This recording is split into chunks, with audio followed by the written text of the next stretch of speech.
여러분 안녕하십니까?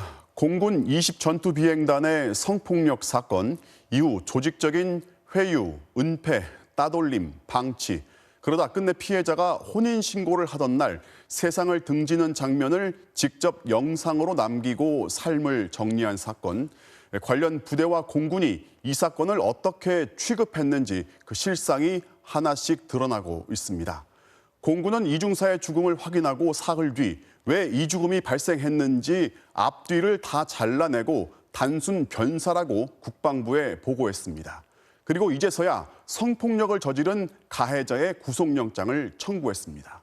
정동원 기자의 단독 보도로 시작합니다. 이중사가 숨진 채 발견된 건 지난달 22일 아침.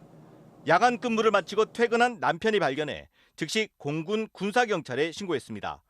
하지만 공군은 사흘이 지나서야 국방부에 이 사실을 보고했습니다. 그것도 단순 변사 사건으로 처리했습니다. 당시 보고 내용을 보면 이중사가 극단적 선택을 한 것으로 추정된다. 마지막 모습이 촬영된 휴대전화가 현장에서 발견됐다는 내용이 전부였습니다. 이중사가 성폭력 피해자이며 관련 조사가 진행 중이라는 사실은 모두 누락시켰습니다.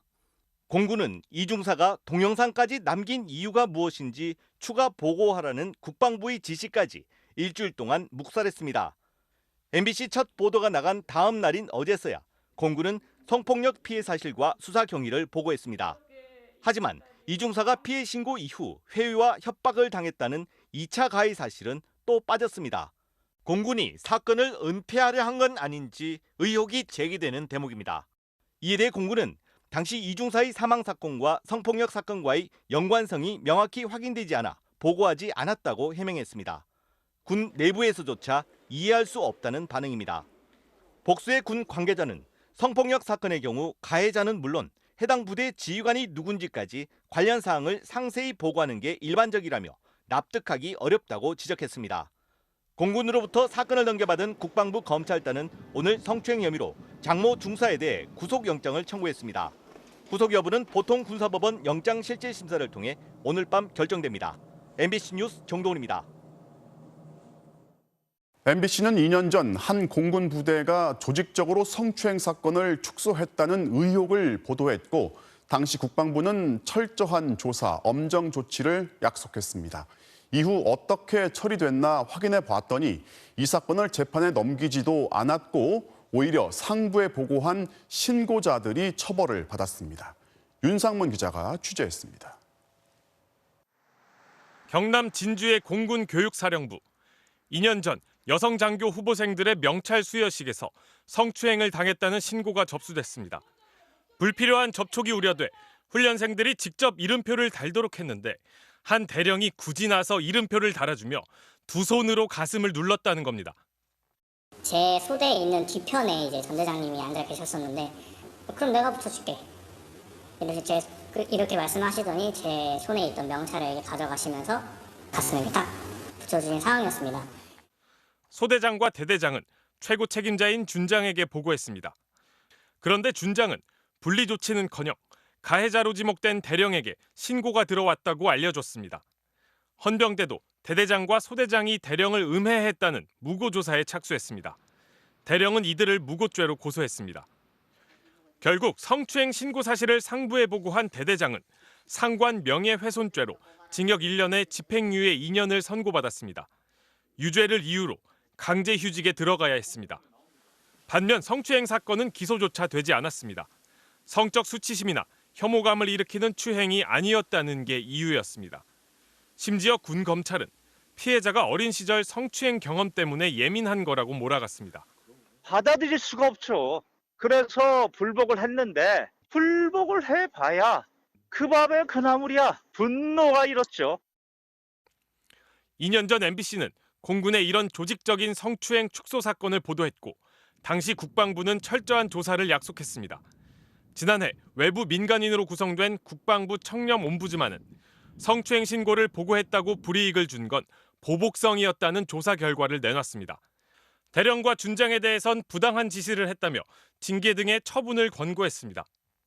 현재 상황은 어떤지 확인해봤습니다. 대령과 준장 모두 가장 낮은 수위의 징계인 주의 처분에 그쳤습니다. 대대장은 강제 휴직을 취소해달라는 행정소송을 내며 힘든 법정 싸움 중입니다. 제 입장에서는 모든 것을 다 이제 잃었는데 만약 다시 그때로 돌아가면 이런 식이라면 내가 다시 피해 장병을 위해서 대대장으로서 내가 다시 나설 수 있을까? 굉장히 큰 고민에 빠질 것 같습니다. 상관에 대한 성추행 신고 사실을 절차대로 보고한 것만으로도 무고죄로 고소당하는 현실. 이런 현실이 바뀌지 않는 한 군내 성범죄는 은폐가 계속될 수밖에 없습니다. MBC 뉴스 윤상문입니다.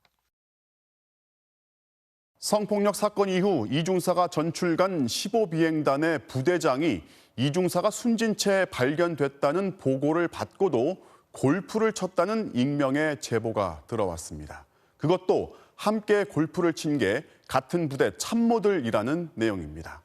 처음에는 제보 내용을 사실상 인정했던 공군 측이 골프를 친 것은 아니라고 고쳐서 해명해 왔습니다. 이 또한 뭐가 진실인지 반드시 밝혀내야 합니다. 신재용 기자가 취재했습니다. 이중사가 세상을 등진 날 공군 15비행단은 위기조치반이 소집됐습니다. 전투 상황이나 실제 훈련 상황, 심각한 사건 사고가 발생할 때 발령되는 비상조치입니다. 그런데 당시 비행단 최고 책임자인 단장이 참모들과 함께 부대 내에서 골프를 쳤다는 제보가 들어왔습니다. 골프를 치느라 대응이 늦어지진 않았는지 공군본부에 물었습니다.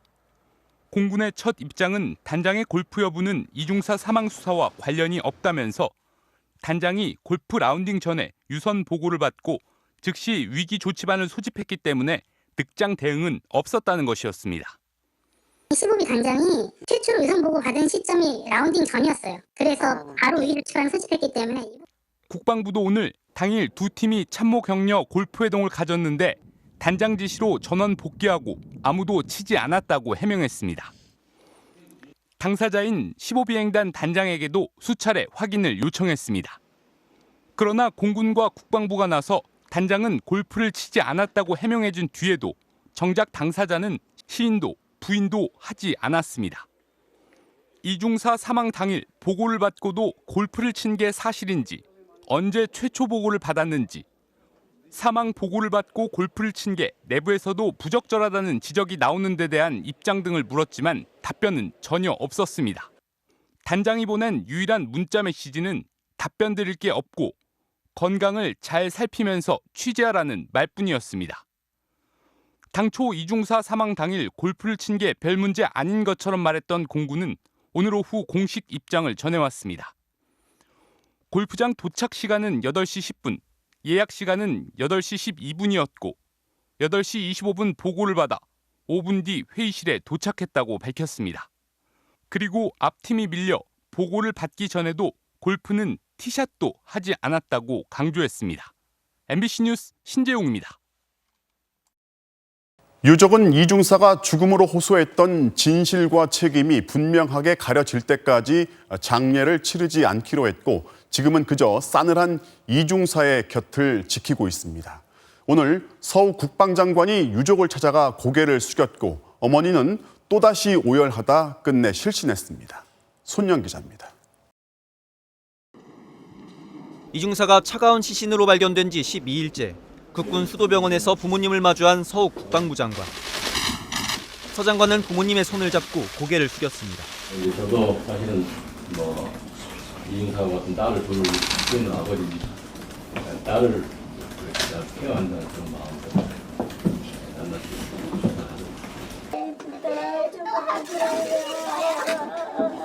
빈소를 대신해 영안실 문 앞에 덩그러니 올려진 이중사의 영정사진.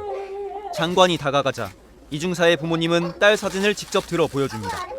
장관님 오셨다. 조금 합시다요. 장관님이 대신을 풀어주실 거야. 어머니의 어깨를 붙잡고 오열하느라 말을 잇지 못하는 아버지.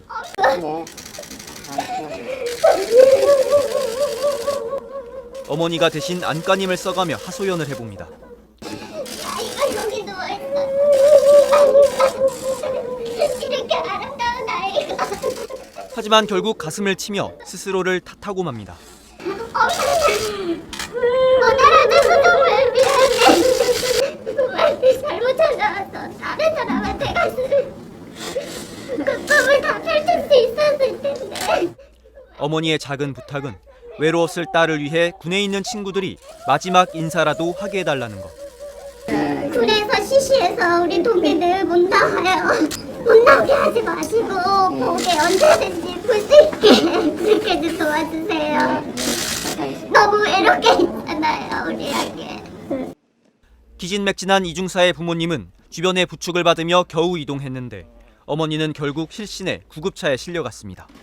일단 가해자인 장중사에겐 구속영장이 청구됐지만 사건을 무마하려 한 다른 상관들을 비롯해 2차, 3차 가해에 대한 수사는 아직 갈 길이 멉니다. MBC 뉴스 손령입니다. 그런데 공군에서 또 다른 성폭력 사건이 발생했습니다. 군사경찰 소속의 한 간부가 여군 숙소에 몰래 들어가서 오랜 기간 여러 명을 불법 촬영해오다 적발된 건데요. 그런데 구속은커녕 지금도 피해자들과 같은 부대에서 근무하고 있고 군사경찰은 가해자도 인권이 있다면서 두둔했다고 합니다. 홍익표 기자가 취재했습니다. 지난달 초 공군 제19전투 비행단 군사경찰 소속 하사가 여군 숙소에 무단 침입했다 적발됐습니다. 압수한 하사의 휴대전화엔 다량의 불법 촬영물이 있었습니다. 다른 USB에도 수십 건의 불법 영상이 가득했습니다. 폴더 이름은 피해자들의 이름으로 해놨습니다. 다른 부대로 간 피해자 이름도 있어서 장기간 범행을 벌인 걸로 추정됩니다. 지금까지 군인권센터에 신고한 피해자만 106명. 촬영물을 유포했는지는 아직 확인되지 않았습니다. 되게 불안하고 잠 못 이루고 다른 저장 매체도 있을 수 있기 때문에 모르는 거잖아요. 혹시 나도 피해자일까? 하지만 부대 군사경찰 소속인 가해자는 구속수사도 없이 정상 근무했습니다. 불법 촬영이 적발된 지 한 달 가까이 지났는데도 피해자와 분리 조치도 없었습니다. 뒤늦은 분리 조치는 가해자 근무 장소를 부대 정문에서 후문으로 옮긴 게 다였습니다. 본인들의 소속이고 부대 울타리 안에 있으니까는 도저히 우려가 없다라는 굉장히 안일한 시각을 가지고 있는 것이죠. 군사경찰은 또 피해자들에게 가해자에게도 인권이 있으니 좀 봐달라는 2차 가해까지 한 걸로 전해졌습니다. 공군은 지난 1월 인권 친화적 병역 문화를 만들겠다며 고충 상담과 신고 등을 받는 자체 인권센터까지 만들었습니다. 하지만 정작 피해자를 어떻게 보호할지엔 대책도 관심도 없다는 비판이 나옵니다. 이성용 공군참모총장은 관련 사건의 엄중함을 고려해 이 사건을 공군본부 중앙수사대로 이관해 철저하게 수사하도록 했다고 밝혔습니다. MBC 뉴스 홍익표입니다. 이중사의 가슴 아픈 죽음도 그렇고 앞서 보신 불법 촬영 사건도 그렇고 어제부터 말씀드리지만 군이 군을 수사하는 한계를 고스란히 자백하고 있습니다. 군 조직은 이런 일 터지면 피해자를 보호할 생각보다 내 자리를 어떻게 지킬지부터 고민하는 겁니다. 그래서 사건이 알려지는 걸 막기 위해 아예 사건화하는 걸 막기 위해 설득으로 포장해서 계급으로 찍어 누르고 하급자를 협박하는 겁니다. 군이 익명으로 성폭력 신고를 접수한다고 오늘 발표했습니다. 아마 며칠 뒤에는 성폭력 방지 대책을 내놓을 겁니다. 그런데 군 내에 성폭력을 방지하는 대책도 피해자를 보호할 대책도 진작에 마련돼 있습니다. 이걸 작동시킬 의지가 없는 겁니다. 그러니 또 반성하고 대책이라면서 동어 반복하지 말고 이번 사건을 계기로 사건을 축소하고 감췄을 때 더 큰 대가를 치른다는 걸 여실히 보여주기를 끝까지 지켜보겠습니다. 네이버 직원의 죽음을 계기로 IT 업계의 부조리한 관행들이 속속 드러나고 있습니다. 이번엔 한국의 대표 게임 업체죠. 넥슨에서 직원 16명을 무더기로 대기 발령을 냈는데 그 이유가 황당했습니다. 다른 업계에선 볼 수 없는 이상한 제도가 있었는데요. 이유경 기자가 전해드리겠습니다. 오늘 난 네이버 본사. 직장 내 괴롭힘을 호소한 직원의 죽음을 추모하는 공간에 추모의 발길이 이어졌습니다. 마음이 일단 너무 많이 아팠고 같은 아이 아빠로서 너무 슬프고 먹먹하게 지내고 있는 것 같습니다. 업계 사람들은 이번 사건을 남의 일로 여기지 않는 분위기라고 합니다. 네이버가 아닌 근처 다른 IT 업체 직원들도 추모 공간을 찾고 있습니다. 저희 회사 사람이 아니라 다른 데 분들이 굉장히 많아요. 여기 정자에 IT 회사가 여기 하나밖에 없거든요. 다 판교에 있거든요. 거기서 오시는 것 같아요. 네이버에서 차로 15분 떨어진 판교. 한국의 1등 게임 업체 넥슨이 있습니다. 회사 건물 앞에서 1인 시위가 이어지고 있습니다. 넥슨사 측은 최근 직원 16명을 대기 발령하고 임금을 75%만 지급하기로 했습니다. 왜 그랬을까? 게임 업계만의 이상한 인사제도 때문입니다. 넥슨은 게임을 개발할 때마다 프로젝트별로 직원들을 투입합니다. 그런데 개발 프로젝트가 중단되면 이 직원들은 할 일이 없어집니다. 이들이 다시 일하려면 넥슨의 다른 프로젝트에 이력서를 내고 면접을 봐야 합니다. 분명히 넥슨의 정직원인데 회사 안에서 구직자 신세가 되는 겁니다. 프로젝트 드랍이 한 2, 3년에 한 번 정도 일어나는데 이때마다 노동자 개개인이 이제 자기 직무를 찾아서 사내 면접을 봐야 되고 그 사내 면접을 통과해야 직무가 주어지는 그런 악습이라고 보시면 됩니다. 프로젝트마다 필요한 인력이 다르기 때문에 능력과 상관없이 일을 못 구하는 직원들이 생깁니다. 사측은 그 기간이 1년이 넘은 직원을 재교육하기 위해 대기 발령을 냈다고 밝혔습니다. 실패하더라도 다시 그 제도 도전할 수 있다는 믿음이 있어야 새로운 시도들을 다양하게 해볼 수 있을 텐데 그런 믿음이 없다 보니 최대한 안전한 선택을 하게 될 수밖에 없는 거죠. 만약 3개월 대기 발령이 끝나면 이 직원들은 어떻게 될까? 넥슨은 명확한 답을 못하고 있습니다. MBC 뉴스 이유경입니다. 카카오도 문제가 터졌습니다. 장시간 공짜 노동은 물론이고 임산부까지 초과 근무를 시킨 사실이 노동부에 적발됐습니다. 화려한 겉모습에 가려진 IT 업계의 어두운 노동 환경. 업계에서는 터질 게 터졌다는 반응입니다. 서유정 기자가 취재했습니다. 지난 2월 직장인 커뮤니티에 카카오 직원의 글이 올라왔습니다. 회사 생활이 지옥 같고 왕따라는 걸 처음 경험했다. 회사 상담센터를 찾아 어려움을 털어놨지만 대수롭지 않게 여겼다. 마지막에는 죽음을 암시했습니다. 다음 날 또 다른 직원의 글이 올라왔습니다. 조직장 눈밖에 나면 지옥이 시작되고 재기할 기회도 없다고 썼습니다. 이 사건을 계기로 카카오의 인사평가 제도와 노동 조건에 대한 불만이 폭발했습니다. 카카오 직원들은 노동부에 근로감독을 요청했습니다. 노동부 조사 결과 각종 불법이 드러났습니다. 카카오는 주 52시간을 초과해 직원들에게 공짜 노동을 시켰습니다. 임산부에게도 초과 근무를 시켰습니다. 직원들에게 연장 근무 시간을 입력하지 못하게 하기도 했습니다. 모두 근로기준법 위반입니다.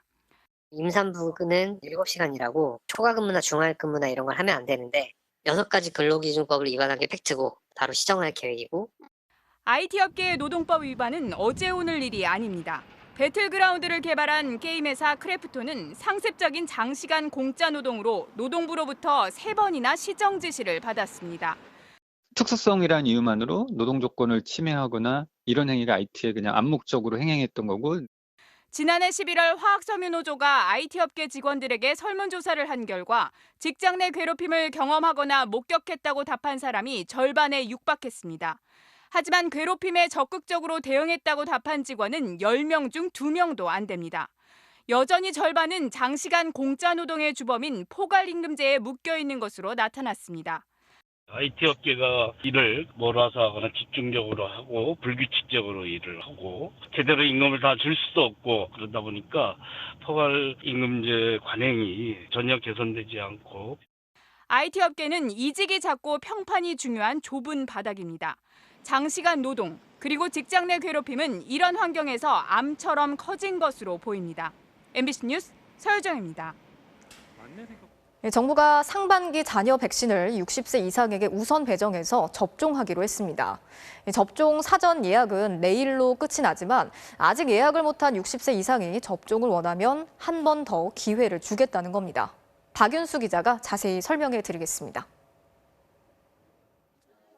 60에서 74세 이상 백신 접종 예약률은 74.8%.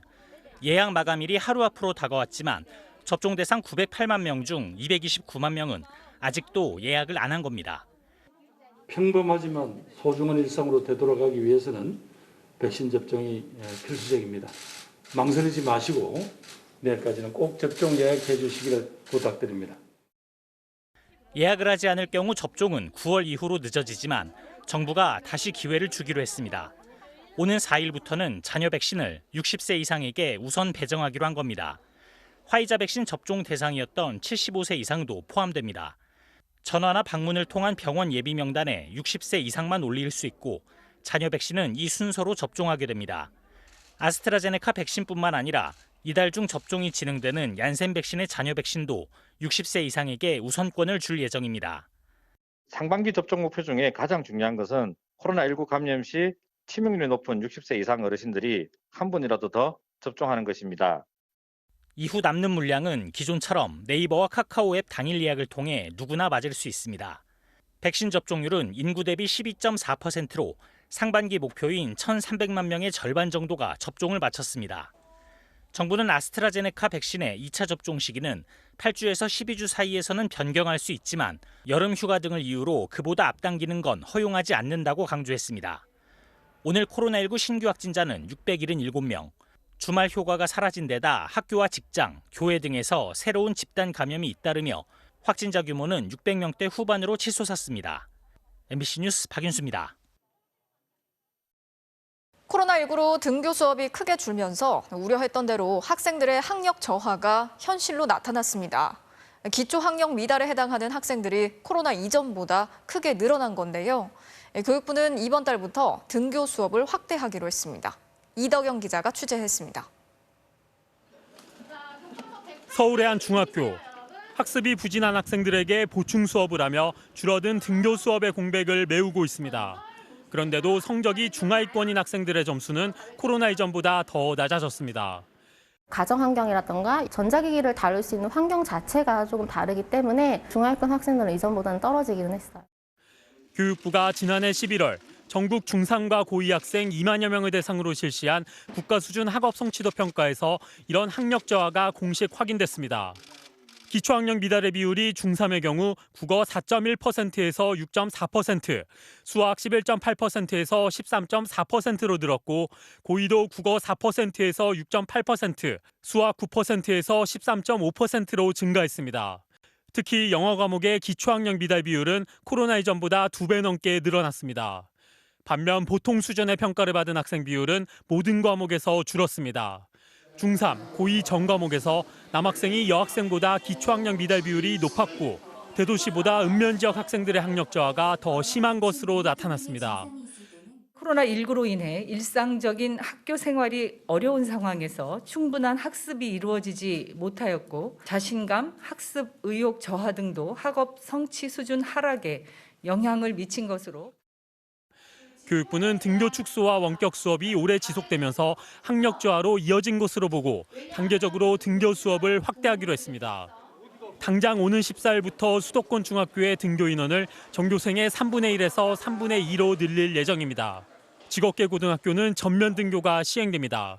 또 이달 중순쯤엔 2학기부터 시작될 전면 등교와 관련한 구체적인 일정을 발표하기로 했습니다. MBC 뉴스 이덕영입니다. 일주일 전 50대 화물차 기사가 폐지 더미에 깔려 숨지는 사고가 있었죠. 사고 직후 현장을 훼손하면서까지 철저히 외면했던 회사는 유가족이 거리로 나서고 국민 청원까지 올린 뒤에야 대책을 마련하겠다고 밝혔습니다. 고재민 기자가 취재했습니다. 세종시 조치원 쌍용 C&B 공장. 지난달 26일 화물차 기사 장창호 씨가 화물차 문을 열자 쏟아진 파지에 깔려 이튿날 숨졌습니다. 장 씨를 덮친 파지 무게는 300kg에 달했습니다. 말은 못하고 들고 있었어요. 하고 어깨 한쪽만 나와 있었어요. 사고 직후의 CCTV 영상입니다. 사고 현장에 있던 파지 더미 2개를 지게차가 어딘가로 옮깁니다. 사고 당시 파지를 싣고 있던 화물차도 운전해서 다른 곳으로 이동시킵니다. 병원에 이송한 지 30분도 안 돼서 사측이 현장을 훼손한 겁니다. 일반 특감님께 저희가 연락을 해서 그거에 대해서 이제 사고 내용 말씀드리고 그 현장 정리에 대해서는 확인을 받았습니다. 사고가 난 지 오늘로 일주일째. 유족과 노조는 책임이 있는 쌍용 C&B가 현장을 훼손한 채 사고를 외면하고 있다며 거리로 나섰습니다. 공장의 사고 관리 매뉴얼에는 공장 직원과 외부 작업자에게 사고가 나면 현장을 보존하고 보존 여부는 관련 기관과의 협의에 따른다고 돼 있습니다. 쌍용 CNB는 현장을 보존하고 사고 원인을 분석하고 재발 방지 조치를 취해야 함에도 불구하고 발빠르게 작업을 재개했습니다. 쌍용 CNB 측은 현장을 정리해도 된다는 근로감독관의 허락을 받았다고 주장했습니다. 하지만 근로감독을 맡은 고용노동청은 그런 지시를 한 적이 전혀 없다고 밝혔습니다. 네, 5월 26일자에는 저희는 현장을 방문한 적도 없고 그런 내용을 언급한 적도 없습니다. 사람을 죽인 회사는 잘못을 인정하지 않고 발뺌하며 책임 전가만 하고 있다는 딸의 절절한 국민청원엔 하루 만에 8,000명이 넘게 동의했습니다.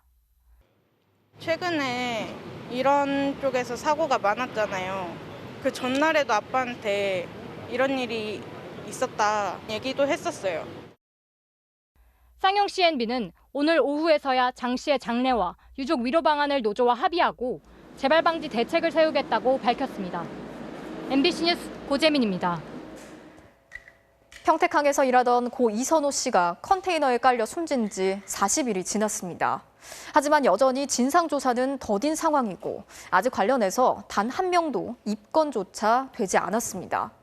유족들은 아직까지 장례도 치르지 못한 채 답답한 마음을 호소하고 있습니다. 임상재 기자가 전해드리겠습니다. 고용노동부 경기지청 앞 고 이선호 군의 유가족과 노동단체 관계자 등 100여 명이 모였습니다.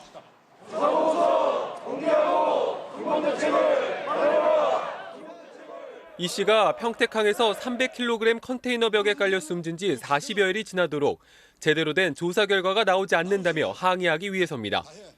이 씨가 사망하기 전 5년 동안 노동당국이 평택항에 실시한 현장 감독은 단 3차례. 이 씨가 숨진 뒤 2년 만에 다시 감독이 실시됐습니다. 위반 사항 17건이 적발됐지만 당국은 피의 사실 공표를 이유로 구체적인 내용은 내놓지 않고 있습니다. 고 이선호 군의 경찰 수사 상황 역시 더디긴 마찬가지입니다. 원하청과 인력업체의 과실 여부를 수사하고 있는 경찰은 여지껏 단 한 명도 입건하지 못했습니다.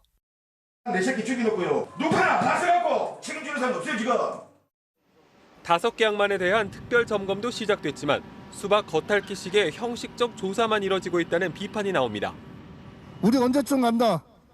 통보 다 해준 상황에서 청소 다 해놓고 다 치워놓은 다음에 점검을 하고 가고 있습니다.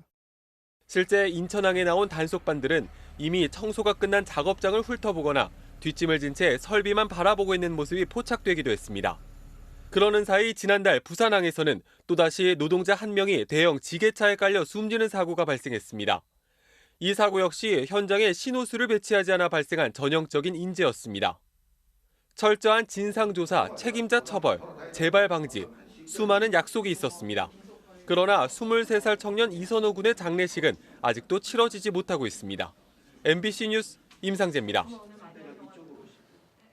민주당 송영길 대표가 이른바 조국 사태를 두고 처음으로 공개 사과했습니다.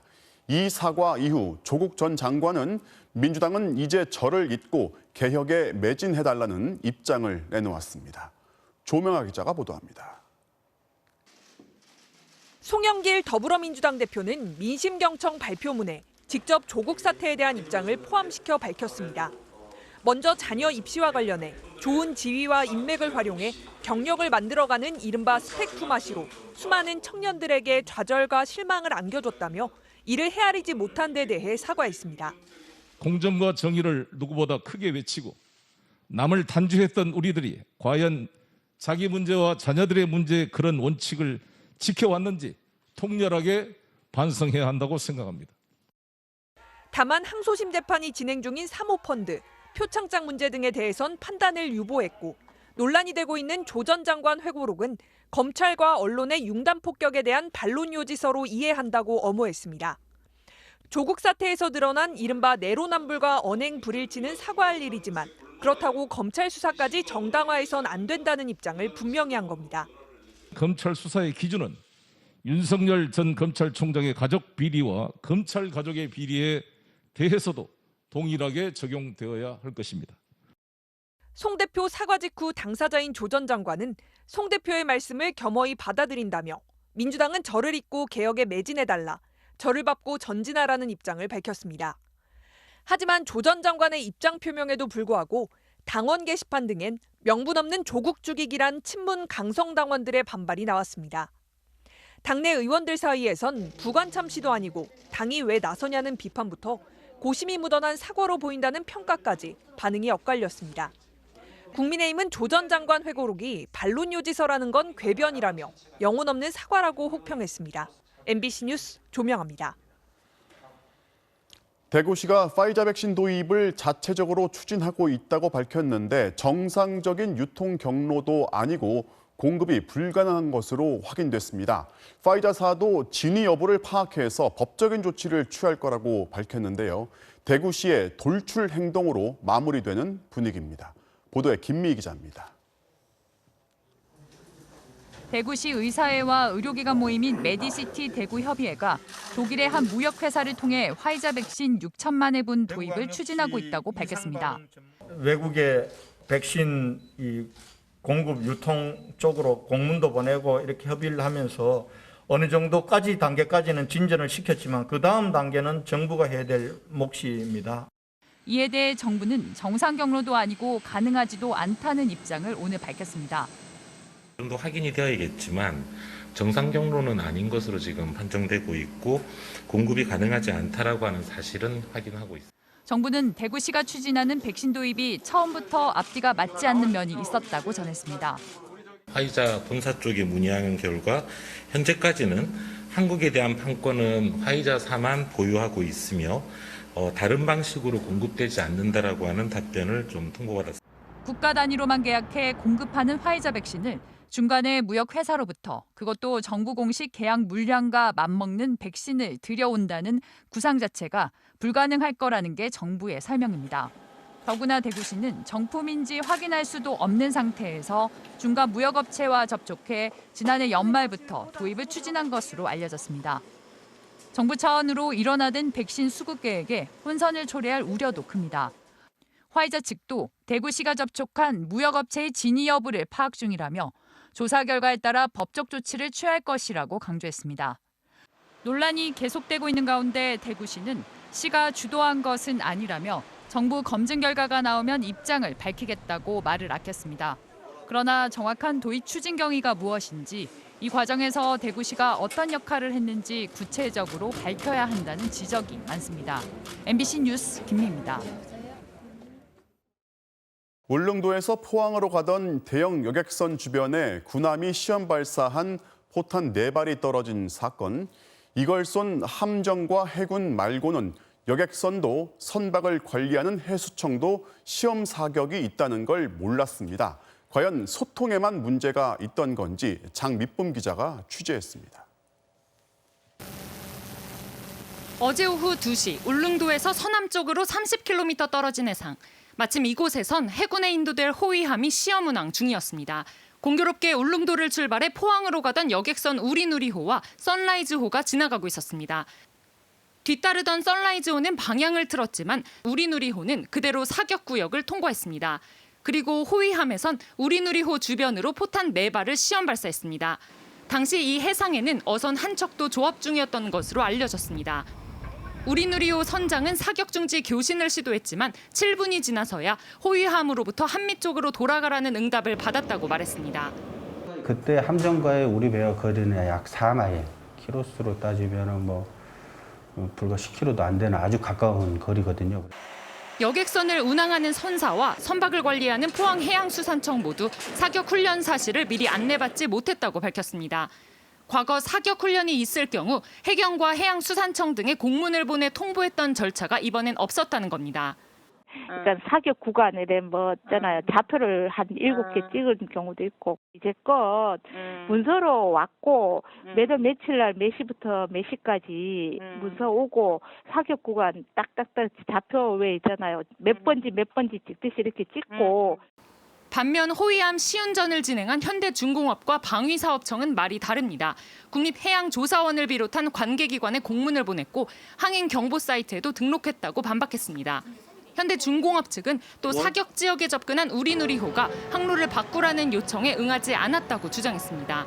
해당 여객선이 빠르게 사격 해역에 접근해 여객선의 변침을 요청하였으나 해당 여객선이 변침을 하지 않아 훈련 함정이 변침한 후 나머지 훈련을 수행하였습니다. 하지만 실제 여객선이 접근한 상황인데도 시험 사격이 그대로 진행됐다는 점에서 선사 측은 강하게 반발하고 있습니다. 대형 사고는 피했지만 군 함정의 훈련을 통제하는 운항 체제에 대해선 점검이 뒤따라야 할 것으로 보입니다. MBC 뉴스 장미쁨입니다. 요새 아로마 오일이라는 제품 많이들 팝니다. 사실 향기 나는 기름일 뿐인데 이걸 폐렴이나 신장염에 효과가 있는 약품처럼 광고에 팔던 업자가 검거됐습니다. 구매자 중 상당수는 이걸 마시거나 몸에 발랐다가 병세가 더 나빠졌습니다. 김성현 기자가 보도합니다. 경기도 안산의 한 오피스텔. 바닥에 페트병이 쌓여 있고 서랍장을 열자 차곡차곡 쌓아둔 아로마 오일 제품 수십 통이 나타납니다. 냉장고엔 원재료들이 들어 있습니다. 환기와 온습도 조절 장치도 없는 방 안에서 비위생적으로 제조된 무허가 아로마 오일들입니다. 맞네. 맞아 계시는구만. 네, 거짓말 했어요 내가. 이 아로마 제품의 인터넷 광고. 하루 8방울에서 10방울씩 마시거나 바르면 폐렴에 효과가 있고 심지어 신장 감염이나 투석에서 완전히 해방될 수 있다며 마치 의약품처럼 선전합니다. 혈액순환을 강화시킨다든지 노폐물을 용해시킨다든지 병원균을 간단히 퇴치할 수가 있습니다. 지난 8년 동안 주로 신장염 환자들에게 1,100여 개, 1억 5천만 원어치가 온라인으로 팔려나갔습니다. 한 병에 최대 20만 원, 원가의 10배도 넘는 비싼 가격이었습니다. 그러나 핵심 재료는 라벤더 오일 등을 혼합한 화장품 원료. 식용이나 의약품으론 절대 쓸 수 없습니다. 동양화 수입상 등의 경력의 업체 대표 김모 씨는 환자들의 의무 기록지를 검토한 뒤 오일의 효과를 높이려면 복용 중인 약을 중단하라는 지시까지 했습니다. 구매자 중 상당수가 이 제품을 마시거나 몸에 발랐다가 심각한 부작용을 겪었습니다. 복용한 환자 중에는 오히려 신장 질환이 악화되거나 붉은 반점이 생기는 등 피해 사례도 발생하였습니다. 식약처는 알비엔 블렌딩 아로마 테라피 오일 등 이 업체의 6가지 제품 270여 개를 압수하고 업체 대표 김 씨를 구속했습니다. MBC 뉴스 김성현입니다. 부산의 한 초고층 주거시설을 분양받은 계약자 2명이 건설업체로부터 일방적으로 입주를 거부당했습니다. 시설물의 하자를 지적해서 준공을 지연시켰기 때문이라는 게 시행사 측의 설명인데 이 업체 대표의 해명을 한번 들어보시겠습니다. 류재민 기자가 취재했습니다. 지난달 부산 북항에 들어선 초고층 생활형 숙박시설입니다. 준공 직전 입주 예정자들이 점검해 하자를 찾아냈습니다. 설계도에 있던 안전유리 난간은 철제로 바뀌었고 강화유리 시공은 빠져 있었습니다. 시행사는 입주민들에게 즉각 보수하겠다는 입장을 문서로 확인해줬습니다. 부산시도 바로 시정명령을 내렸습니다. 그 변경 대책을 거치든지 아니면 원사복구시키든지 그런 쪽으로 승인이 나왔고 교체 작업이 이뤄진 뒤 지난달 4일에 사용 승인이 났습니다. 그런데 준공이 떨어지자마자 시행사 측은 입주자 대표인 A씨에게 분양 계약을 파기하겠다고 알렸습니다. 입주할 수 없다는 겁니다. 입주민을 대표해서 우리 요구를 들어달라 이야기한 것뿐입니다. 이걸로 어떻게 일방적으로 종이 한 장으로 계약 해지하는지. 또 다른 입주 예정자 B씨에게는 입주 거부 공문을 보냈습니다. 들어와서 거주할 수 없다고 일방적으로 통보한 겁니다. 민원 제기 때문에 준공이 하루 늦어져 시행사가 손해를 입었다는 것이 이유였습니다. 시에서 또 확인 점검을 한 후에 허가 관계를 또 내주도록 돼 있으니까 결국은 대표로 의해서 하루가 지연이 된 거죠. 하지만 분양계약서 어디에서도 입주 거부라는 단어는 찾아볼 수 없습니다. 전 처음 보는 겁니다. 이거는 계약금, 중도금까지 다 받은 상황에서는 계약을 해지할 수 없고 계약을 보통 이행하라는 청구가 나오거나. 이 시행사 대표는 취재진과 통화에서 해당 조치엔 아무런 문제가 없다고 말했습니다. 돈을 몇백 원 내가 재단 설립을 하고 지역사회에서 명실 상부한 기업으로 있는데 윤리에 어긋나고 어디 시혜 안 받는 걸로 하겠습니까? 그러면서 애초에 입주민 대표 등이 수준 이하라는 발언도 꺼냈습니다. 저 사람들은 내가 판단하기로는 소위 입주할 능력도 없고 입주할 생각도 없는 사람들입니다. 입주자 대표 등은 시행사의 일방적인 처분에 대해 법적 대응하겠다고 밝혔습니다. MBC 뉴스 류잼리입니다. 유럽에서 코로나19로 가장 많은 사망자가 발생한 영국이 어제 기준으로 사망자 0명을 기록했습니다. 최근 사망자 수가 한 자릿수대로 줄긴 했지만 한 명도 나오지 않은 건 지난 3월 코로나19 사태 이후 처음인데요. 세계에서 가장 먼저 백신 접종을 시작한 효과라는 분석입니다. 임소정 기자가 전해드리겠습니다. 2차 세계대전 이후 최대 위기였던 유럽에서도 코로나19로 가장 큰 피해를 입은 영국. 작년 이맘때 런던 공원은 집에 머물라는 편말뿐 인적을 찾기 힘들었습니다. 하지만 이젠 소풍을 나온 사람들로 빈 곳을 찾기 어렵습니다. 수영장과 해변도 인파로 들어찼습니다. Absolutely fantastic. You know, the weather's good, the people are lovely. It's just nice to be out and about. So yeah, it's all good. 현지 시간 1일, 영국 코로나19 사망자는 처음으로 0을 기록했습니다. 맷 행콕 영국 보건부 장관은 온 나라가 기뻐할 일이라며 백신에게 공을 돌렸습니다. 지난해 봄 1차 유행에 이어 올 초 2차 유행을 맞아 평균 2,000명에 육박했던 영국의 하루 사망자 수는 백신 접종의 속도가 나기 시작하면서 급격히 줄었습니다. 영국 성인 중 74.9%가 한 번 이상 백신을 맞았습니다. 전파력이 높은 인도 변이 때문에 최근 신규 확진자 수는 다시 늘고는 있지만 중증으로 발전하는 경우가 크게 줄었습니다. 특히 인도 변이 감염자 중 백신을 2차까지 맞은 사람은 단 3%에 불과합니다. Was that actually we're seeing very, very strong vaccine effectiveness after the second dose for both the vaccines. 전 세계 확진자 1위의 오명을 아직 벗지 못하고 있는 미국 역시 신규 확진자 수가 코로나 사태 이후 처음으로 2만 명 아래로 내려갔습니다. 국가적으로 대대적인 백신 접종 운동을 펴고 있는 미국에선 지금까지 성인의 60% 이상이 최소 1회 이상 백신을 맞았습니다. MBC 뉴스 임소정입니다. 도쿄올림픽 홈페이지에 실린 지도에 독도를 자기네 땅으로 표기한 데 대해서 어제 우리 정부가 일본 공사를 불러서 삭제를 요구했는데요. 일본이 오늘 다시 지도는 객관적으로 표기했다면서 오히려 스포츠를 정치적으로 이용하지 말라는 적반하장식 태도를 보였습니다. 도쿄에서 고현승 특파원이 취재했습니다. 도쿄올림픽 홈페이지의 독도 표기 삭제를 일본이 다시 거부했습니다. 한국 외교부가 일본 총괄공사를 불러 항의하며 삭제를 요구한 데 대해 일본 관방장관은 독도는 일본 땅이라고 재차 강조했습니다. 竹島は歴史的事実に照らしてもかつ国際法上も明らかに我が国固有の領土であり韓国側の抗議は一切受けられない。 그러면서 독도를 일본 땅에 포함시킨 도쿄올림픽 홈페이지 지도는 객관적인 표기를 한 것이라는 억지 주장을 폈습니다. 한 발 더 나아가 올림픽을 정치적으로 이용하지 말라는 적반하장 발언까지 내놨습니다. オリンピック憲章において IOC の役割と使命としてスポーツと選手を政治的または商業的に不適切に利用することに反対するとの条項がある。 한국의 독도 표기 삭제 요구를 부적절한 정치적 행위로 깎아내린 건데 전형적인 내로남불입니다. 일본은 3년 전 평창 올림픽 땐 남북 단일팀 한반도기의 독도 표기가 정치적 행위라며 문제 삼았으면서 이번엔 정반대 주장을 펴고 있습니다. 한국의 IOC 중재 요구에도 어깃장을 놨습니다. 갓도 관방장관은 올림픽 헌장에 나온 IOC의 역할과 사명을 직접 언급했는데 IOC 측에 독도 문제에 관여하지 말라고 에둘러 주문한 것으로 해석됩니다. 도쿄에서 MBC 뉴스 고현승입니다. 지난달 소비자 물가가 9년 만에 가장 큰 폭으로 올랐습니다. 미국, 유럽도 물가가 뛰는 건 마찬가지인데요. 코로나 기저효과다. 석유와 농산물만 빼면 괜찮다는 게 대체적인 진단이지만 인플레이션 경고음이 어느 때보다 커진 것도 사실입니다. 정진욱 기자가 취재했습니다. 장바구니에 빠지지 않는 달걀. 작년 5월에는 한 판에 6,000원 정도였는데 지금은 9,000원대입니다. 45% 올랐습니다. 모든 음식에 계란 안 넣는 거 뭐 다 거의 넣는다고 봐야 되잖아요. 너무 비싸요. 한번 그냥 올리더니 계속 떨어질 줄을 몰라요. 쇠고기와 돼지고기 같은 축산물도 10.2% 올랐고 금파라는 말 그대로 파는 무려 135% 값이 뛰었습니다. 유가가 많이 올랐어요. 지금 7,000원 갔잖아요.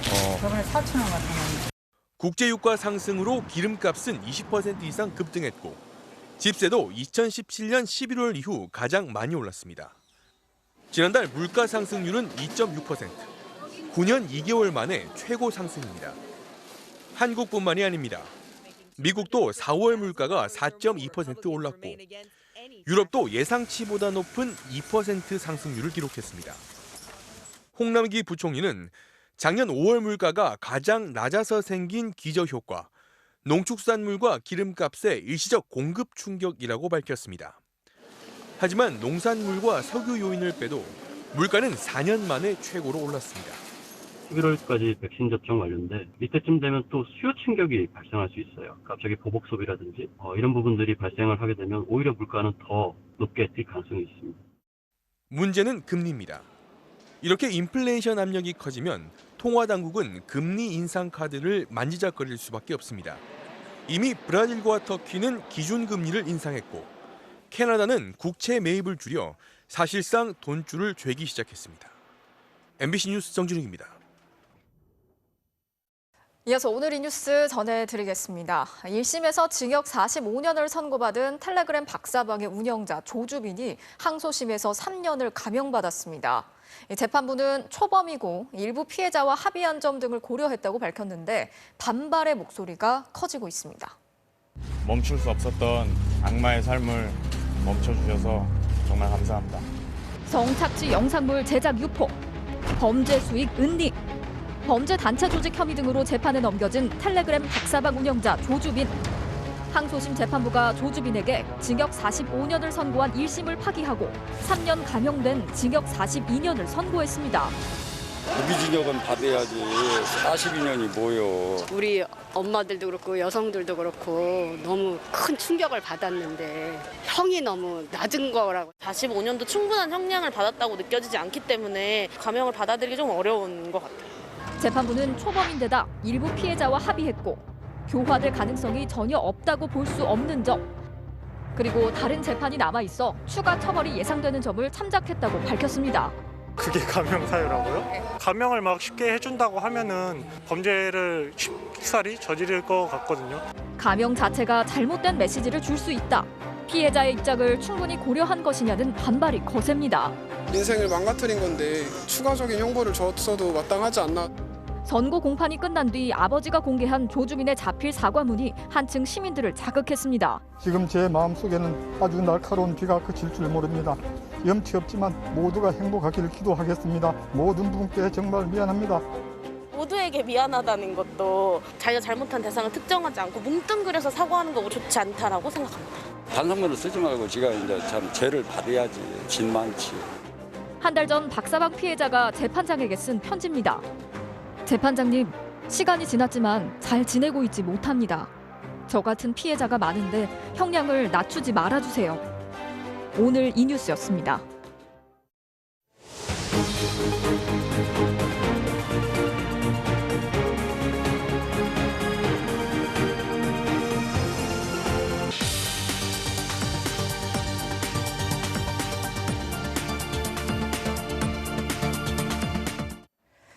자, 앞서 보도해드렸던 공군 성추행 사건의 피의자 장모 중사에 대한 구속영장 실질심사가 조금 전 시작됐다고 합니다. 서울 용산의 군사법원 앞에 나가 있는 취재기자를 연결해서 현재 상황 알아보겠습니다.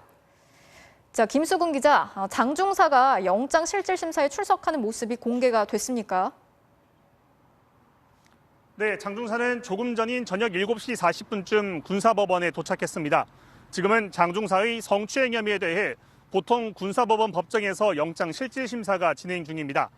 법원에 출석할 당시 장 중사는 모자와 마스크를 쓴 채 전투복을 입은 모습이었습니다. 취재진을 본 뒤 잠시 머뭇거렸는데요. 차량에서 내린 뒤 기자들의 질문에는 답하지 않고 곧장 법원으로 들어갔습니다. 공군으로부터 사건을 넘겨받은 국방부 검찰단은 오늘 성추행 혐의로 장 중사의 신병을 확보하고 구속영장을 청구했습니다. 지금 영장 실질심사가 진행되고 있을 것으로 보이는데요. 신문이 빨리 진행된다면 이르면 오늘 밤, 늦어도 내일 새벽에는 구속 여부가 결정될 것으로 보입니다. 영장 실질심사에서 군 검찰은 장 중사가 지난 3월 성추행을 저지른 이후 피해자인 이중사를 지속적으로 협박하고 회유하면서 사건을 은폐하려 했던 점을 들어 구속의 필요성을 강조할 것으로 보입니다. 군 검찰은 당시 사건이 발생했던 차량 안의 블랙박스에 녹음된 음성을 재판부에 증거로 제출한 것으로 알려졌습니다. 반면 장 중사는 성추행 혐의에 대해 일부만 인정하고 있습니다. 군 검찰 조사에서 일부 추행 사실은 인정하면서도 나머지는 술에 취해 기억이 나지 않는다고 진술한 것으로 전해졌습니다. 지금까지 서울 보통군사법원 앞에서 MBC 뉴스 김수근입니다.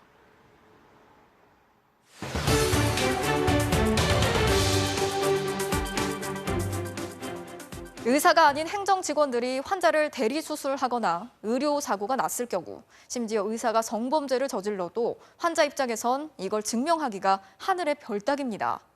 그래서 수술실 안에 CCTV를 설치하라는 여론이 압도적이지만 국민의 뜻을 반영한다는 국회에선 법안 통과가 이뤄지지 않고 있습니다. 저희가 국회 보건복지위원회 소속 여야 의원들에게 일일이 물어봤더니 찬성하는 의원들이 절반도 안 됐습니다. 조희영 기자가 집중 취재했습니다. 척추 전문 병원인 인천 21세기 병원. 병원 행정 직원들이 절개와 봉합을 하는 대리수술 동영상이 공개됐습니다. 환자는 자신의 몸에 칼을 대는 사람이 행정 직원이란 사실을 까맣게 몰랐습니다. 큰 병원에서 지정병원에 보건 지정병원에서 누가 대리수술 할까 누가 꿈에도 생각이나 했겠어요? 의심이나 했겠어요? 이 대리 무면허 수술을 받은 환자가 사망한 파주 마디편안병원에서 대리 수술로 인해서 지난 2018년 4월 파주 마디편안병원에선 어깨 수술을 받은 70대 안모 씨가 숨졌습니다. 행정 직원이 안 씨를 수술했다는 사실은 사망 7개월 뒤에야 드러났습니다. 텔레비에 그때 대리수술 했다고 MBC에서 처음에 나왔잖아요. 그때 알았다니까. 그전에는 모르죠. 지난 2019년 4월 서울의 한 대학병원의 인턴 의사는 수술을 위해 마취된 여성 환자의 신체를 반복해 만졌습니다. 수술이 시작된 뒤에도 이 여성의 신체 부위를 좀 더 만지고 싶으니 수술실에 더 있겠다는 말까지 한 것으로 드러나 병원으로부터 징계를 받았습니다.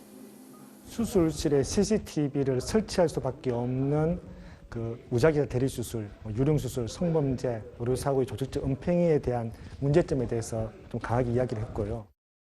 대리수술과 성범죄를 감시하고 의료사고를 증명할 수 있는 가장 확실한 방법은 수술실 안에 CCTV를 설치하는 겁니다.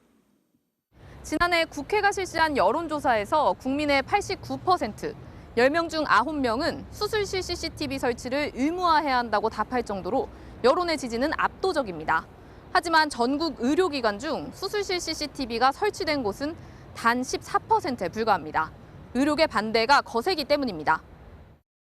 수술실에 CCTV를 달면 의사들이 의료 분쟁을 우려해 방어적이고 소극적인 처치를 하게 된다는 이유입니다.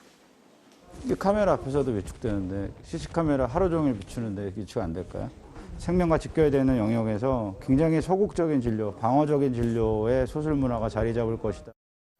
의사를 잠재적 범죄자로 취급한다. 환자를 촬영한 영상이 유출될 거라는 걱정도 합니다. CCTV 설치와 관리, 그리고 개인정보 유출 위험을 관리하기 위해 큰 사회적 비용이 소요되므로 빈대잡자고 초과 삼관을 태우자는 것이 다름이 아닙니다. 과연 그럴까? 2년 전 수술실 안에 CCTV를 설치한 경기도 의료원. 의료원 산하 6개 병원에는 수술실마다 CCTV가 한 대씩, 모두 24대가 설치되어 있습니다. 수술 장면은 환자 동의하에 녹화되고 음성은 녹음되지 않습니다. 도입 초창기엔 의사들이 반발해 수술을 거부하는 일도 있었지만 일시적이었다고 합니다. 실제로 의사 선생님들이 처음에는 인식을 했겠죠. 천정 모퉁이에다가 이렇게 달아놓는 겁니다. 그래서 있는지 없는지 잘 몰라요. 결과적으로는 다 적응을 하셨고요. 1년 반 동안 환자들의 요구로 2,624건, 전체 수술의 66%가 녹화됐습니다. 그런데도 의사들이 우려했던 의료 분쟁은 없었습니다. 수술실 CCTV는 대리 수술이나 성범죄 등 극단적인 범죄만 걸러내기 때문입니다.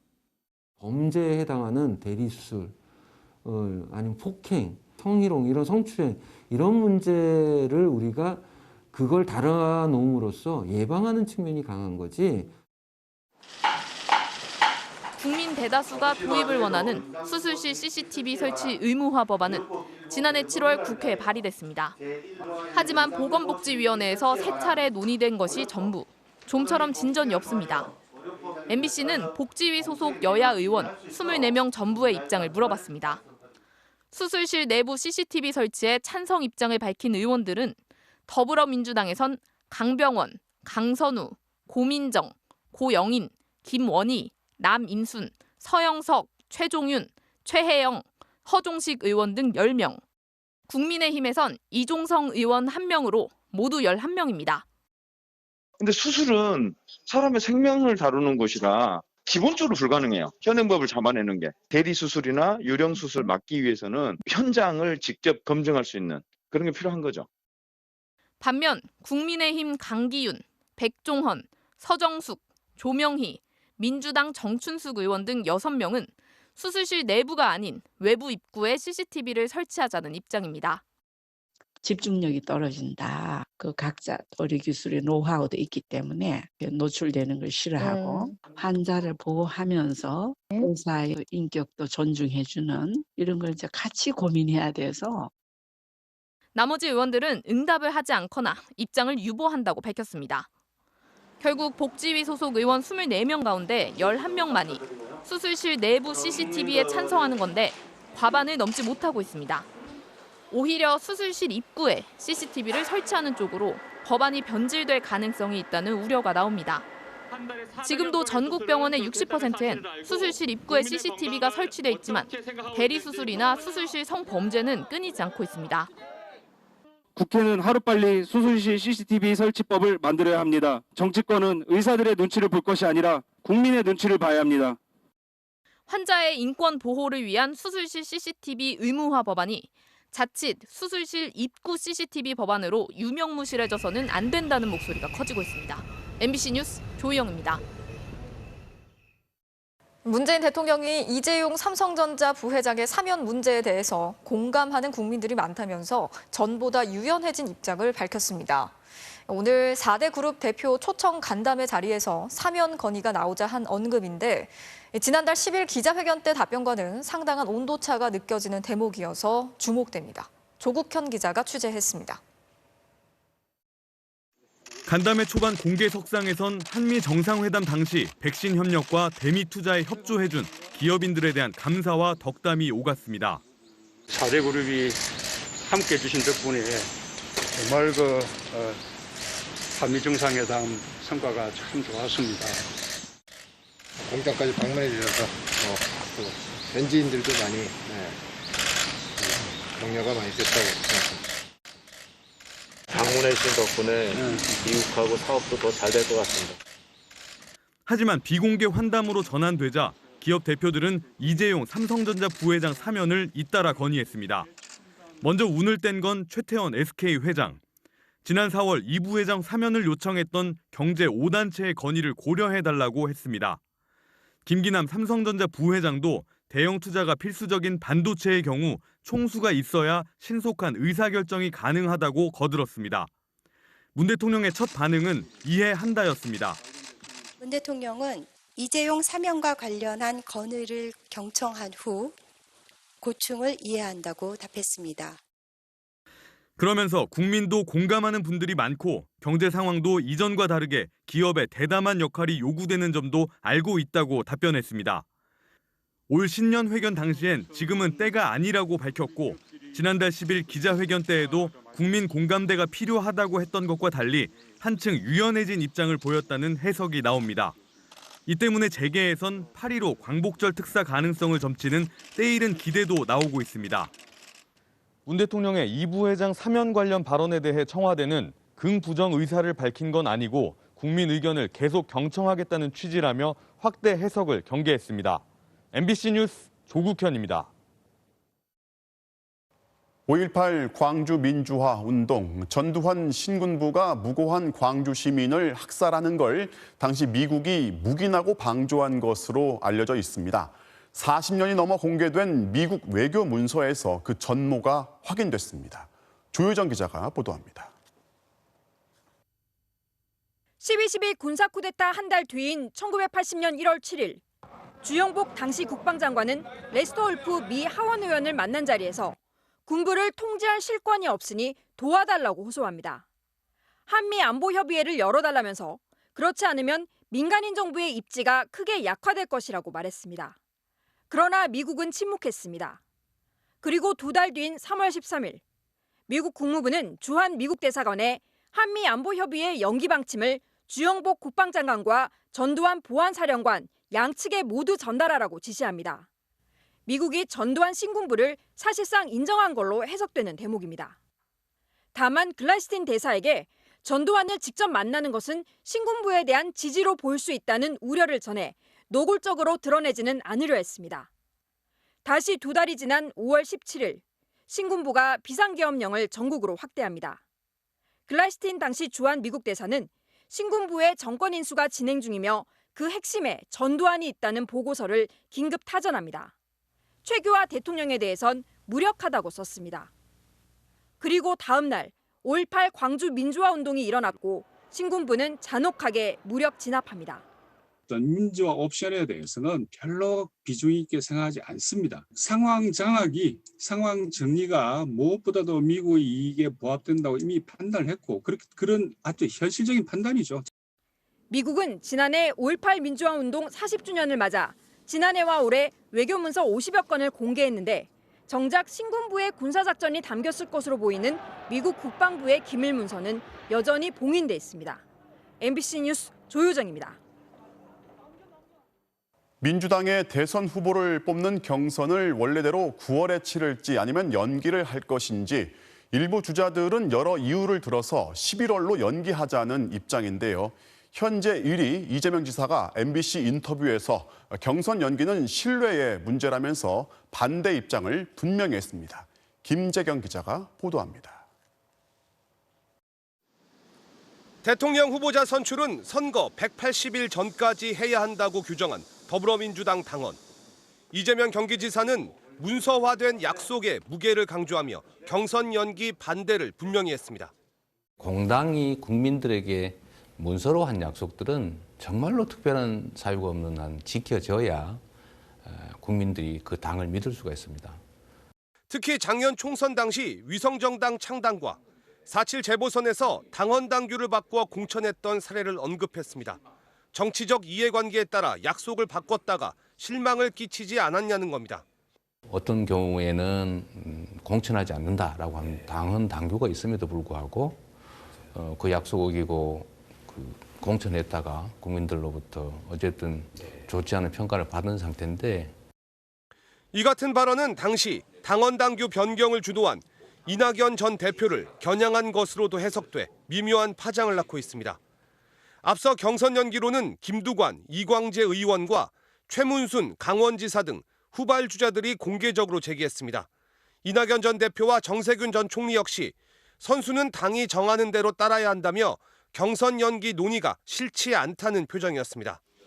여기에 민주당 송영길 대표까지 연기 논의 가능성을 열어두고 나선 상황. 저희가 여러 가지 의견을 대선 기획단 출범을 통해서 하나하나 구체적으로 정리해 가도록 하겠습니다. 하지만 지지율 1위 주자인 이 지사가 경선 연기론 재점화를 차단하고 나서면서 당내 공론화에는 제동이 걸릴 것으로 보입니다. 한편 이 지사는 송영길 대표의 조국 사태 사과에 대해선 당원으로서 당 지도부의 입장에 동의한다고 밝혔습니다. MBC 뉴스 김재경입니다.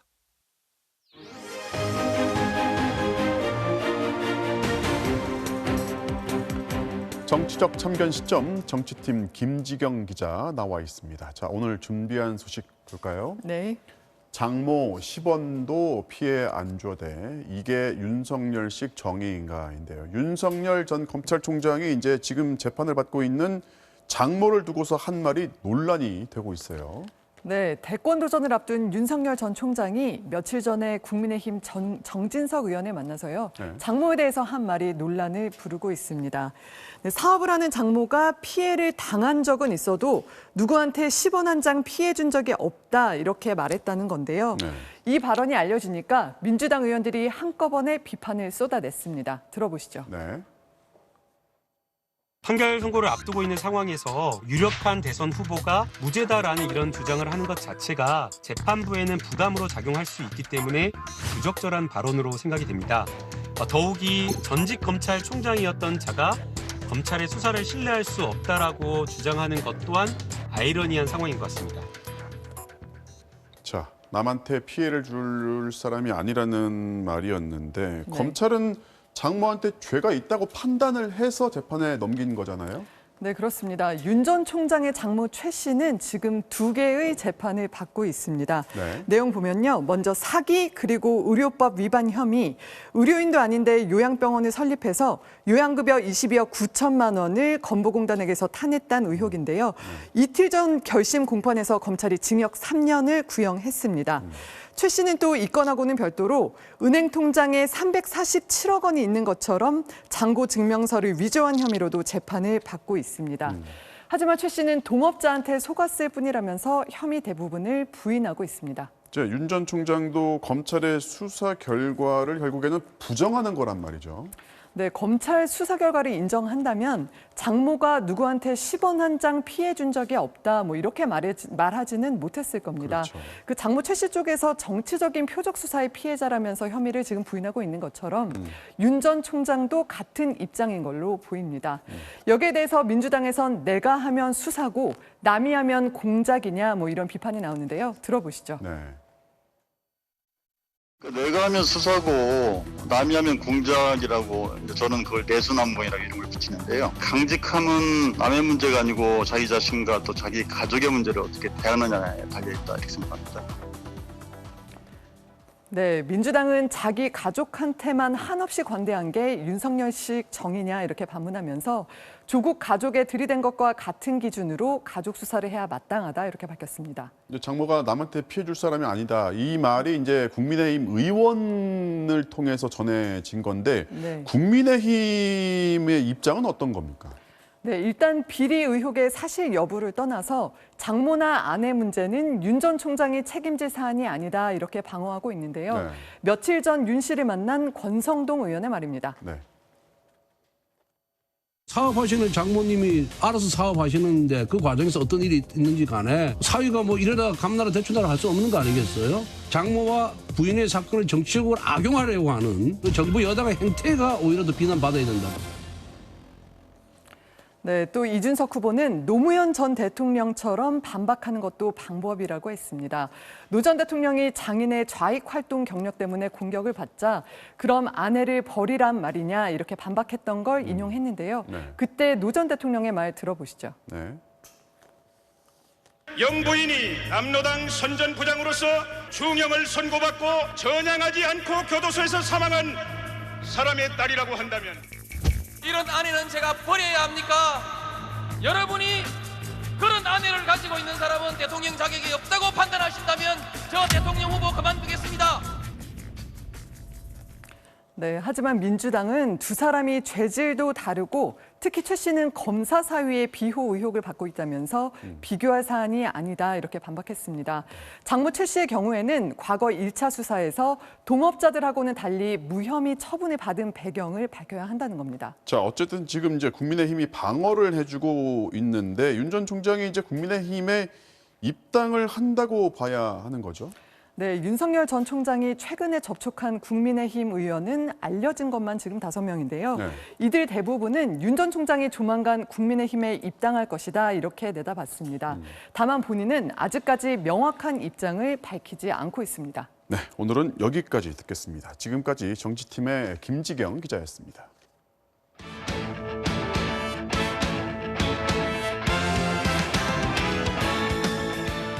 수요일 밤 스포츠 뉴스입니다.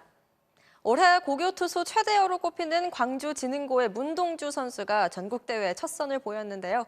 시속 154km의 강속구로 눈길을 사로잡았습니다. 이명루 기자의 보도입니다.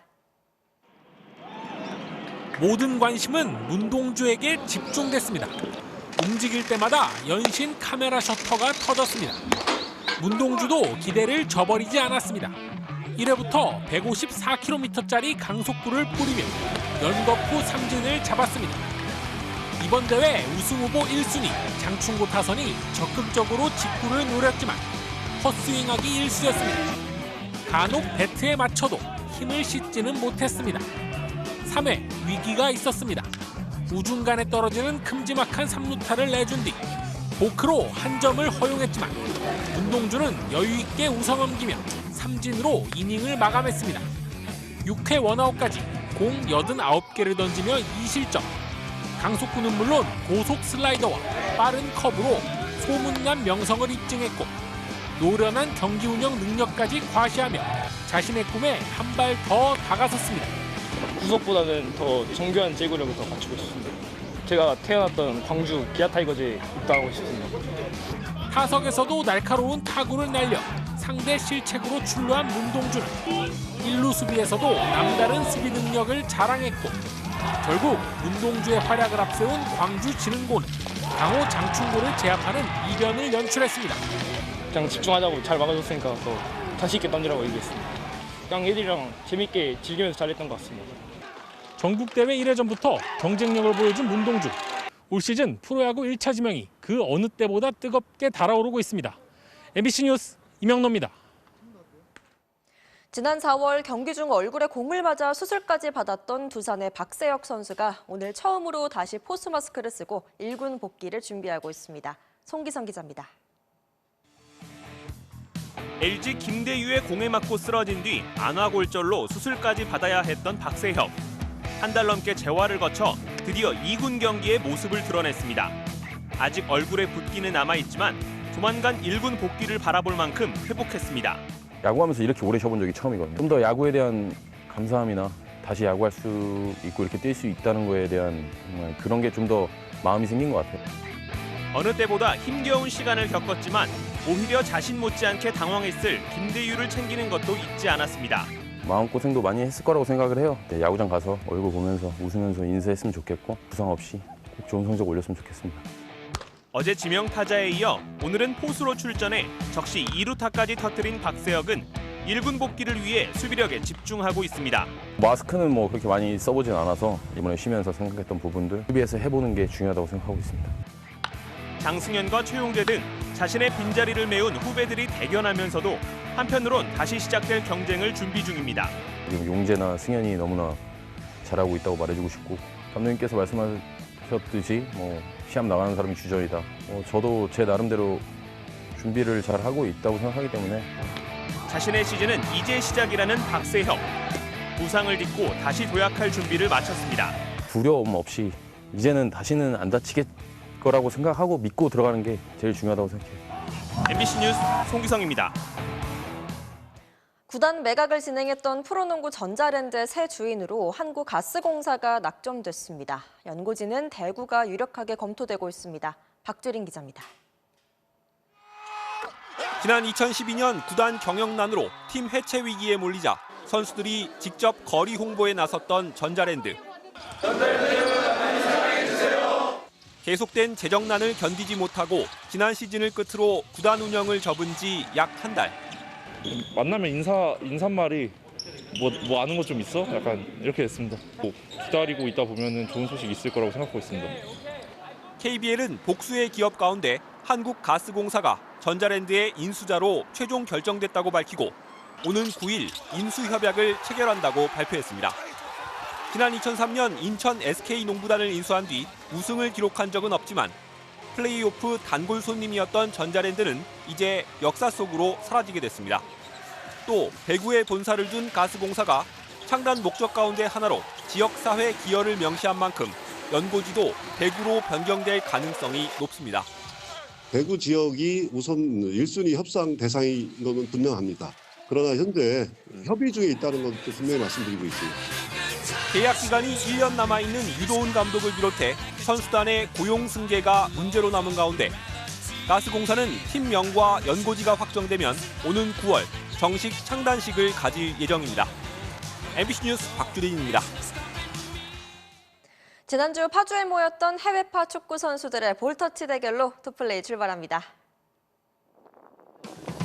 공중에 뜬 공을 부드럽게 잡는 이른바 순두부 터치 대결. 먼저 권창훈 선수 살포시 발 옆에 공을 내려놓습니다. 다음은 황희찬 선수인데 진짜 이기고 싶었나 봐요. 몰래 한 발을 내딛더니 제도장기회에서는 아예 공까지 걸어가면서 큰 웃음을 선사합니다. 완전히 반치광인데요. 그렇다면 최고수는 누구였을까요? 바로 이승우 선수. 음료수 한 모금 마시고 공을 잡는데 그대로 제자리에. 마치 시간을 멈춘 듯한 묘기네요. 빈틈스럽게 다시 음료수를 마시는데요. 역시 자신감 하나는 인정해줘야겠죠. 다음은 NBA입니다. 경기 종료 직전 석점 유진 포틀랜드가 릴라드의 그림 같은 스텝백 3점 슛으로 승부를 연장으로 몰고 갑니다. 연장에서도 종료 6초를 남기고 또 한 번 믿기 힘든 동점 3점 슛까지. 2차 연장에서는 엄청난 거리에서 역전 3점 슛을 꽂아놓고 55득점에 3점 슛 12개로 신기록까지 세웠지만 팀이 끝내 패하면서 릴라드는 웃지 못했습니다. 마지막으로 메이저리그로 갑니다. 뉴욕 양키스의 우익수 프레이저가 환상적인 슬라이딩 캐치를 선보입니다. 대단한 수비가 나왔네요. 그리고 연장 11회 끝내기 홈런까지 터뜨립니다. 맞는 순간 홈런을 직감했나요? 고발적인 빠던 세리머니까지 공수에서 펄펄 날았네요. 지금까지 포플레이였습니다. 두산 장승현 포수의 몸을 사리지 않은 호수비입니다. 끝까지 공을 쫓는 집념이 돋보였네요. 수요일 밤 스포츠뉴스였습니다.